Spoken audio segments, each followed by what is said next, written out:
I feel like it's been quite a while since I've actually been in front of this camera and did a podcast, but I am so excited about today's podcast. But what I'm really excited about is you all know what month it is. It's the month of May. That's exactly right. It is National Foster Care Awareness Month. And I say this quite often. The fact is that if you want to give me 1 month on the calendar, we will take it, even though in the lives of comfort cases and so many of my friends, including my kids and my husband and I, we live foster care every single day. We just don't take it as a month, but it's an everyday thing. But I want to give a big shout out to some amazing things that are happening this month with our organization and with the Shears. Number one, we have so many different campaigns that are going on to bring awareness to kids who are in foster care. I want everyone to realize that when children enter foster care, they enter because of a choice that someone else made. They enter because of the fact that somebody else made the choice, not them.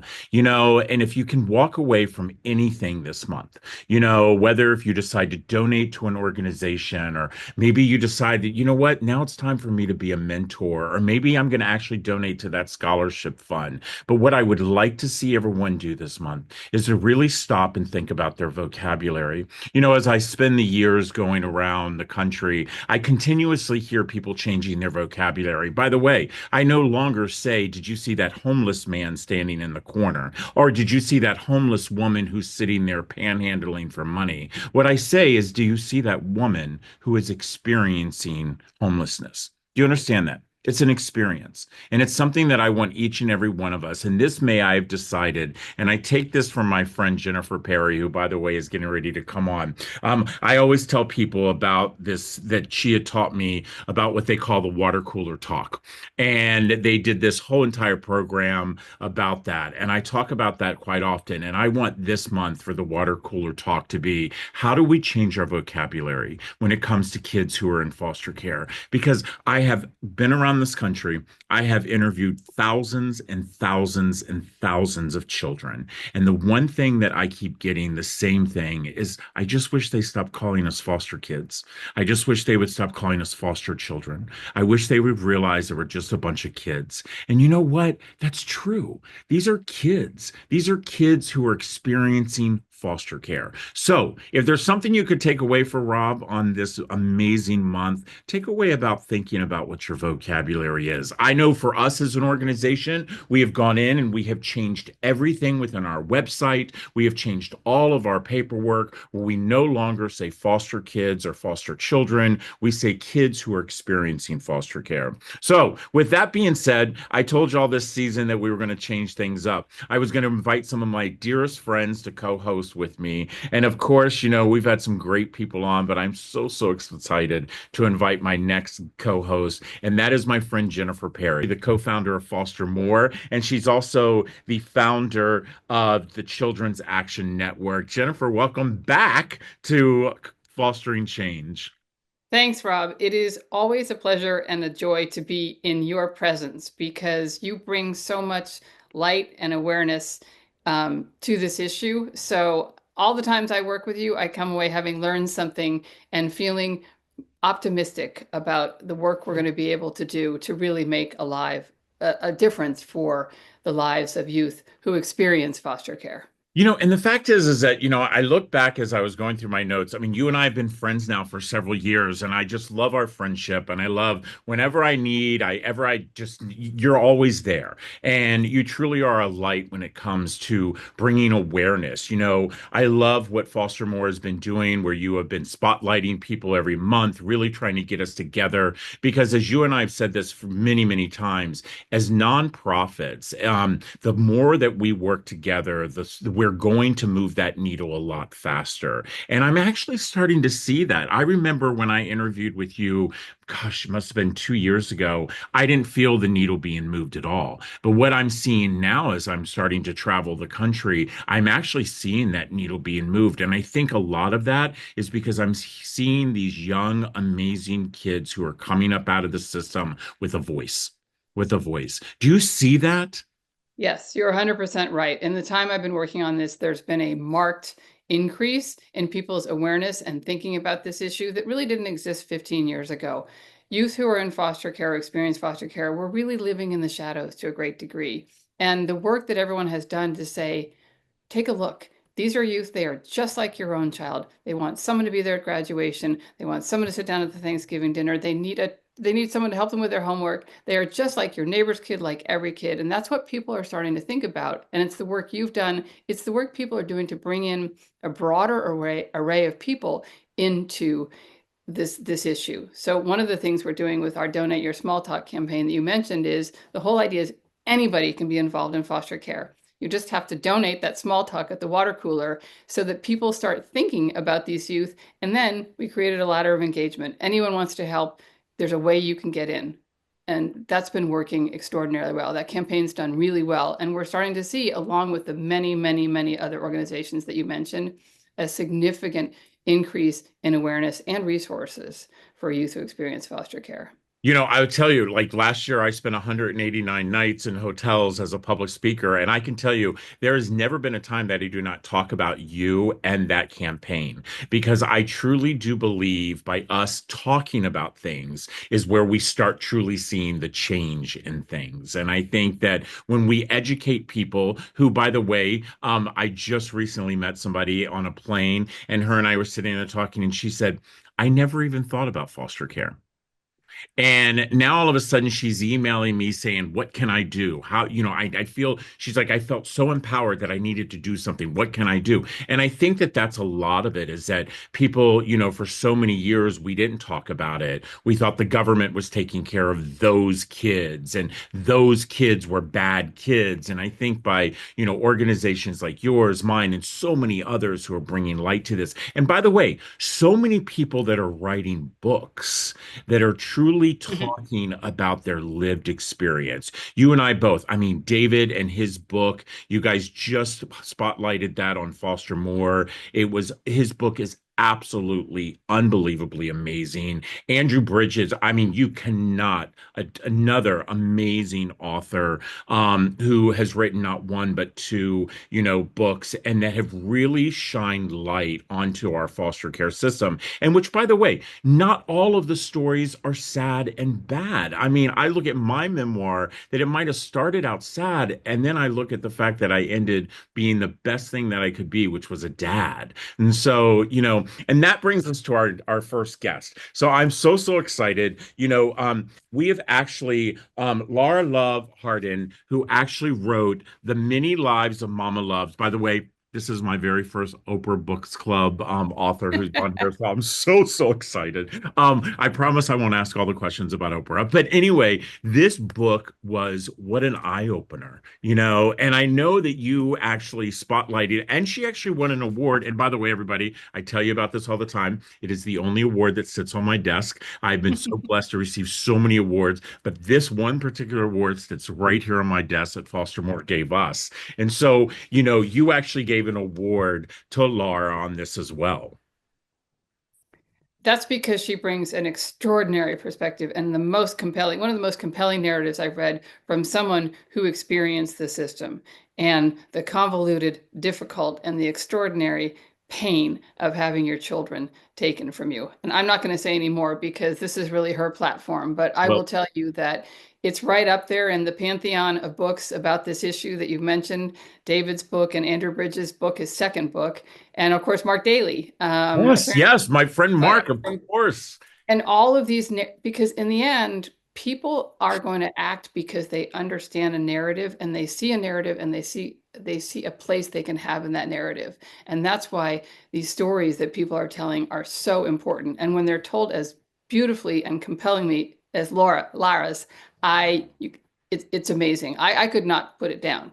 Well, neither could I, by the way. And I was very lucky that I was on a long plane ride, and so I couldn't put it down. And also, just to let you know, and we're gonna have her on. I actually did it in audio as well, and that was amazing. So, without further ado, please welcome Lara Love Harding. Lara, welcome to Fostering Change.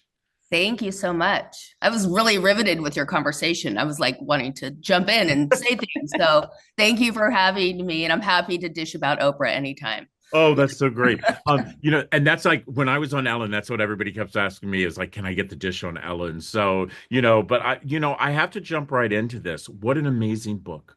I mean, for kids like you and I, who I grew up in the system, I it was everything there was about the system. And then as I read your book and I kept thinking there was so many things about you and I. I write about it vividly in my book about my drug addiction and about, becoming clean and how, even to this day, at 58 years old, even though it's been many, many, many, many, many years since I was addicted to drugs, I still have that addiction mindset. Do you still feel that as well? I mean, I think I will always have a little bit of addiction mindset, but not for drugs anymore. Right. Yeah. Luckily it's not that, but um, I will do I have a little impulse control? Probably. Do I what but do I use it for good now? Do I use my powers for good? I absolutely do. Do I use my trauma responses as superpowers? I absolutely do. And I really appreciate what you were saying in your intro about language, and the language we use. And, I have a nonprofit that is doing gender and trauma responsive services for justice impacted women, not incarcerated women, but justice impacted women. And, that uh, language changes is everything when it comes to shame. And because when you're in shame, you're not gonna be creative, you're not gonna write books, you're not gonna go on Ellen, you're not going to win awards, because it just sucks everything out. And I appreciate, I'm also Mark Daly's literary agent. So I helped him bring that book Oh, to the world, which, that's my day job as a literary agent. And, is a really interesting collaboration. It's even interesting to be like on your podcast and winning an award from FosterMore because we're coming at um, what some people might think are opposing sides. And it's not opposing sides at all. It's a system that everyone is impacted and everyone um, is the result of choices made right. or made, Right. right? You know, Um, I say that all the time, by the way. The fact is I'm the youngest of 10 kids.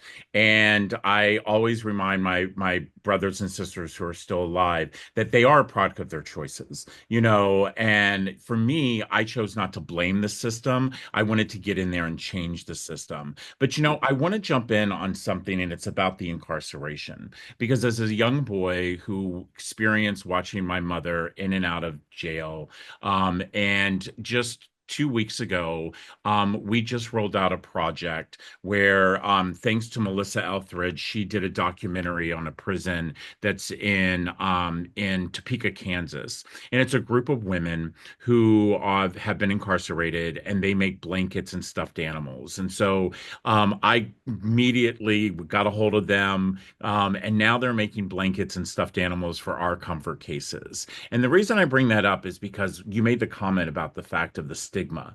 And I think that something that we all need to know, and Jennifer, I want you to chime in on this. We all have fallen once in our lives. Each and every one of us. Some of us has fallen harder. Some of us, it's harder to get up.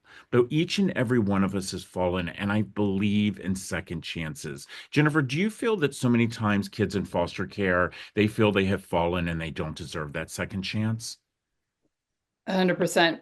And the parents too. I was a foster parent myself, and I made the decision early on and I knew that our girls who we ended up adopting, their mom just couldn't meet the challenges. She didn't have the resources to meet the challenges that she met along the way. She just didn't. I'm sure she wanted to. I know she loved her kids, but I was never going to judge her for the things that she did because wherever she came from before, probably an under-resourced family, a family that had a lot of addiction challenges. She just didn't have the wherewithal and the support to get through that. So we never ever uh, talked about the girl's mom disparagingly. We saw her once or twice along the way.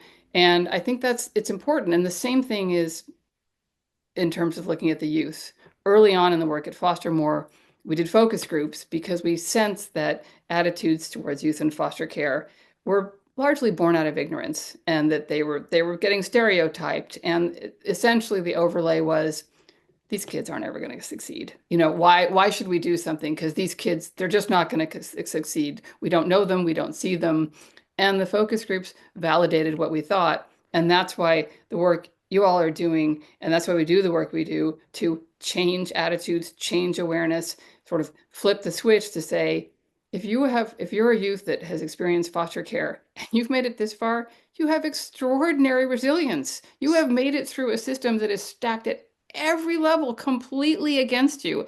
The fact you can form a complete sentence, let alone be on a baseball team, do whatever it is you're doing, makes you a remarkable human being. And it is absolutely, it is absolutely our job to see that resilience and say, let me take you by the hand and let's realize all that you have to do. I agree. I agree. Laura, I have to ask you, for me, when I wrote my memoir, it was probably one of the hardest things I ever had done. And that's even harder than being a parent to teenagers. Because it was really being raw and really, I just, when I made the decision, and Simon Schuster came to me, I said to them, I said, listen, if I'm going to tell this story, I'm going to tell the story the way it is. And how was that for you to really, I mean, because there's a lot of things in your book that is, you know, I have to tell you, there were times that I had to take the ear sets off on the plane because I knew the tears were welling up, the emotions of remembering, and probably a little bit of the triggering.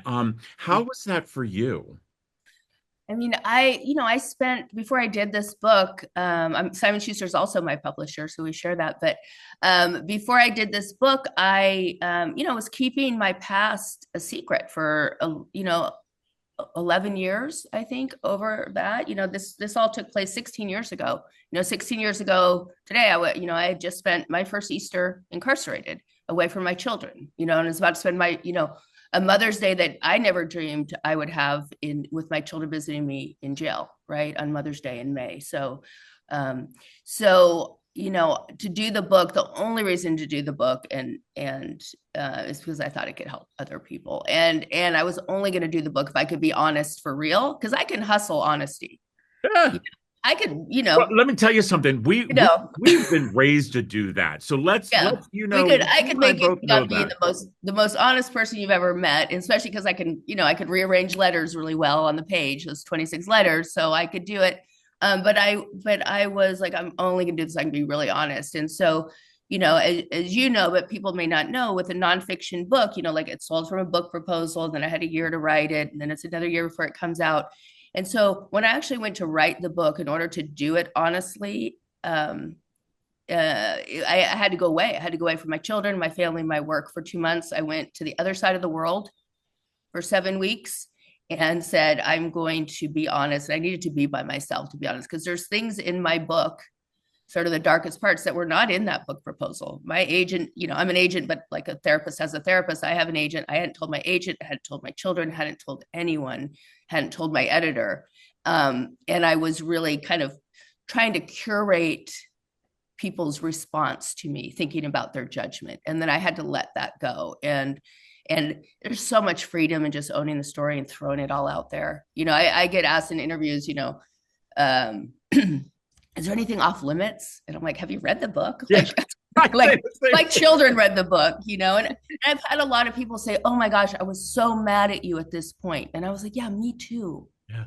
Yeah. Right. But if I give you the sanitized version of from there to here, then people are not going to know that it looks like this, right? Yeah. I have to ask you though, is there something that you wouldn't have put in the book now that the book is out and it's become Oprah's book? Is there something that you wouldn't have put in the book? That's a really great question. And if you'd asked me any other time, I would have said no. But there's one sentence I would change in the book, actually. And I was just thinking about this weekend because a friend of mine was visiting me here and said, if you ask Siri for quotes from you, all these quotes from your book, and he started reading them, and one of them was this one sentence I would change. Like I heard it and cringed, and the sentence is, it's in the beginning: everybody's parents loved me except my own. That's the sentence I would change. And that's a sentence, if my mom were alive, would hurt her deeply, because I can't forgive myself and have compassion for myself and not forgive and have compassion for my mom doing the best she could do. And even though my goal my whole life was to do everything opposite of how the family I was raised in did things, but wherever we go, there we are, right? And so I think that's the one I would I would mitigate that sentence. I would say everybody loves me, I thought, except my own, because it was true. I believed that for a long time, but with with with age and talking about a memoir for years comes some wisdom. And I was like, I actually don't. At that moment when I wrote that in Thailand, far away from the world, and I was deep in everything, that's what I felt. And I think I would change that one sentence. But Wow. that's Thank you so much for being so honest. The fact, Jennifer, you and I both really believe that books like this truly it does make a difference, because what I see, and I'd love to know how you feel about this, Jennifer, is as we were talking earlier about kids who are growing up, kids who are growing up out of the system, kids who are starting to really tell their story and truly be honest within themselves, I feel like it's a healing mechanism. I truly do. I believe that it's a healing tool for them. And maybe they don't publish a book and maybe it doesn't become a New York bestseller. But the fact that they actually put pen to paper and get all of that out. And as Lara said, that forgiveness part, I'm really big in forgiveness because and it's not for you, it's for me. Do you feel that, we should see more and more of that, Jennifer, with the youth who we see are aging out of our system? Yes, and I think that's why you're seeing a lot of organizations that are really looking and saying, okay, own your story. Let us tell your story. Because in telling that story, you are re-looking at some pieces of it and understanding pieces of it with a different perspective that will help you navigate life a lot more readily without getting stuck. I mean, certainly these youth that have experienced this have a lot of anger and shame and guilt and profound sadness. Sometimes I tell people the youth who've made it, I still sometimes, and by making it, I mean they're living a fulfilling life.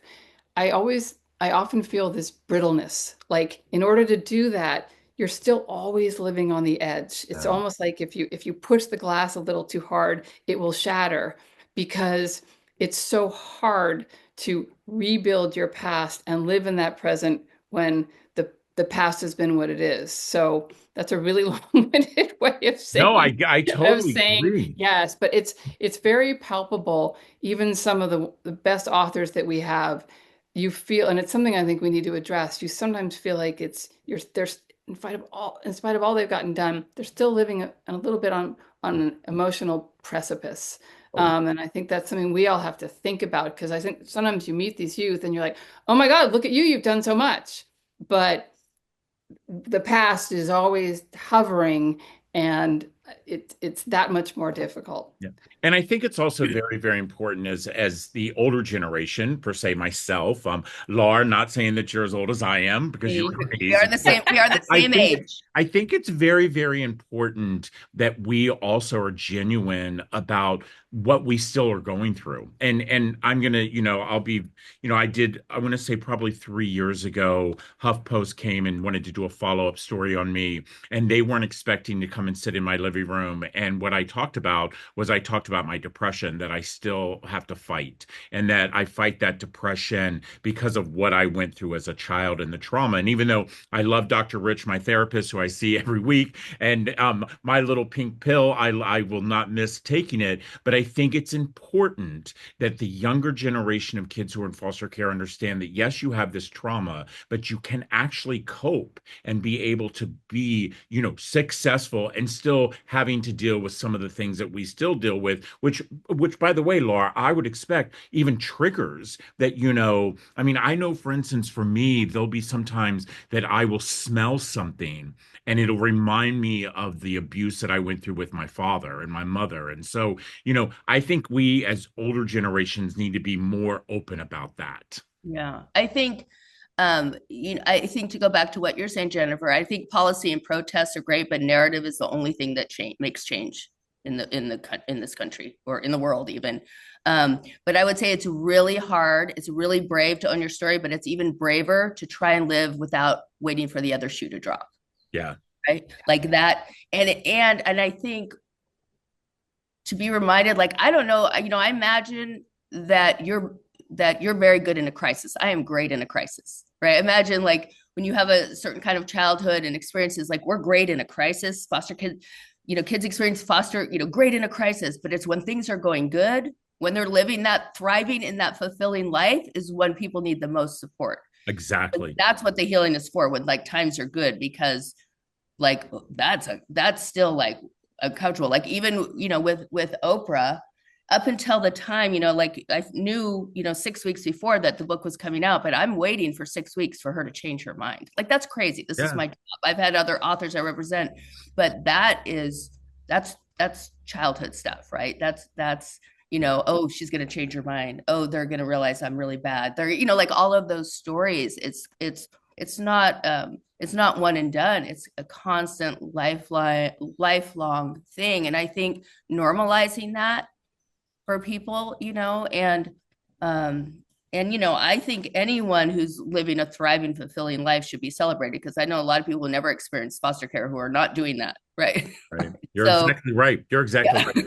Let me tell you something. I absolutely love the book, guys. I tell this all the time. It is definitely this is my book. I've had, and by the way, I've had a lot of authors on in the 6 seasons that I've been doing this, and this is definitely a book that just absolutely it just something in my heart. And as we end this, I'd like to ask each one of you a question. And number one, Laura, I'd like to ask you, what do you want someone to take away from after reading your book?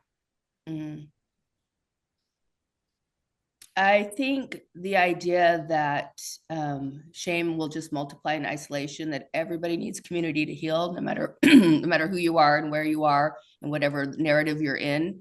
Um, and if I could go back and change one thing about, again, the choices I made that hurt people I cared about, it would be my inability to ask for help. You know, and so I think that, ask for help all day, every day if you need it. I love that because yes, I agree with you and like that. And Jennifer, my friend, I don't like to get political unless you and I are just talking alone, but I have to bring up something that has really bothered me in the last several days. And it's bothered me because of the fact of the stereotype that we continue to see people put people in. And just recently we had somebody, and I won't not name their name, made comments about kids who are autistic and how they cannot amount to anything and how they will not have relationships and how they will not have jobs and how they will not be able to truly give to society, which, by the way, as a father who has a son who has fetal alcohol syndrome, I know is bullshit. But what I'm asking this question for you, Jennifer, when you hear things like that, I immediately think about what they think about children who are in foster care and who are experiencing foster care, because so much I hear that they also cannot give to society. I'd like to hear your viewpoint on that. I mean, it makes me angry because it's still so pervasive. It's just an assumption based on ignorance.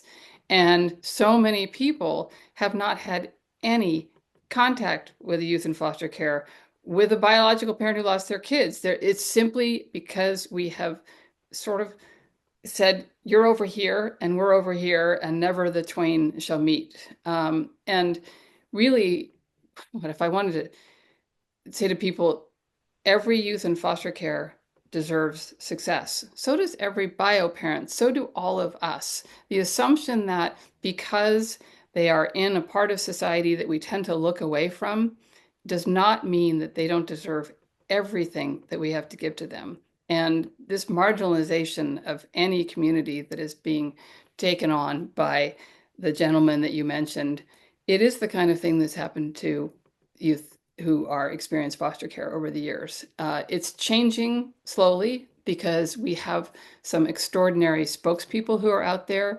The child welfare community has gotten stronger and larger.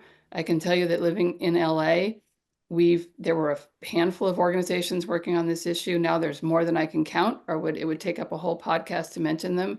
There's been incremental change, and it is books like Lara's. It is people speaking out, because part of it was youth who had experienced foster care. Nobody talked about it. I mean, Right. Rob, what you're doing is extraordinary because people felt that they weren't worthy, and so if no one is talking about something, and if someone is embarrassed to talk about a life experience that wasn't even their choice, Yeah. that is just so wrong. And so we need to fight back at anyone who is engaging in the kind of rhetoric that the gentleman you mentioned is.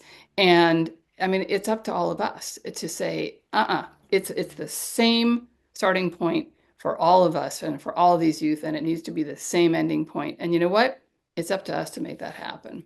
I agree. I agree. Well, listen up, ladies. Wow, what a way to kick off National Foster Care Awareness Month. Listen up, everybody. I say this quite often. The world actually spins not on an axle, but the world spins because of the doers who push it every single day. And these two mighty women who are right here, they are my doers. And that's the reason the world is going around. And by the way, ladies, I tell my daughter all the time, if men would just realize that women do rule the world would be a hell of a lot better. And I also remind her that I've raised her as a princess, so she will be a queen one day. So listen up, everyone. Until next time, do me a big favor. There's going to be a link. Go on, read the book, but do me a bigger favor. And I say this all the time. For authors, you know what we really want you to do? Read the book, write a review, and then pass the book on because there's no such thing as a used book. It's only a book that's been loved.